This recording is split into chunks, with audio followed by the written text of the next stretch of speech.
ॐ सोमनाथाय नमः। ॐ मल्लिकार्जुनाय नमः। ॐ महाकालेश्वराय नमः। ॐ ओंकारेश्वराय नमः। ॐ वैद्यनाथाय नमः। ॐ भीमशङ्कराय नमः। ॐ रामेश्वराय नमः। ॐ नागेश्वराय नमः। ॐ विश्वेश्वराय नमः।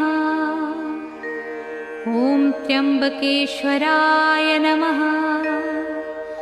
ॐ केदारेश्वराय नमः। ॐ भुस्मेश्वराय नमः।